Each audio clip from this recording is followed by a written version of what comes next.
السلام علیکم دوستانو، تاسو ته موږ پښتو چینل کې هر کله ملګرو یو ویډیو سره شیر کوم چې دا یو مولانا د ترکی له راغلی دی او د خلکو په کمی خبرې اترې شروع کړي دي، کمی دغه شروع کړي دي. نو دې باره کې سره موږ ویډیو شیر کوو. ویډیو تاسو پوره وګورئ، که د موږ دا ویډیو مو خوښه نورو ملګرو سره ضرور شیر کړئ. ملګرو دا قاري صاحب چې دی دا د ترکی له راغلی دی، د به په هلته فخ کې کوم ویډیوګانې چې راغلي وي هلته کوم چاړاګان چې ګونګیان چې کوم کسان چې لکه پیدایشي دغه شانتي مرض کې اخته نو هغه علاج دی چې کوم.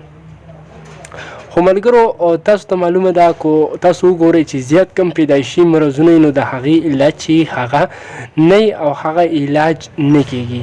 ټیک ده. او د دې مولا یو ویډیو هم وایرل شوی ده چې هغې د هغه وخت هغه کم جام چې ورته موږ پښتو کې وایي هغه ورته ونیسي او هغه د کم پیشاب چې وي کم تشمیتیات چې وي هغه ورته وکړي او بیا یې دا سکي. نو هغه ویډیو به تاسو هم کتلی.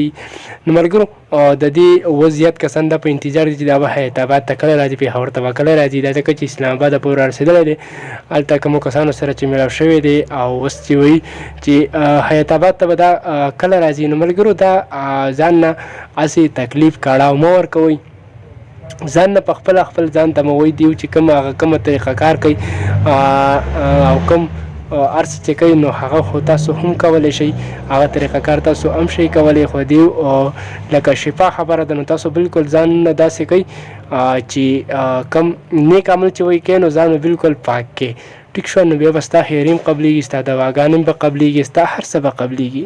خو چې تاسو مونږ دلته کوئ او سوچ هم په بل ځای کې نو بیا دا مسله چې دا ستاسو نه حل کېږي.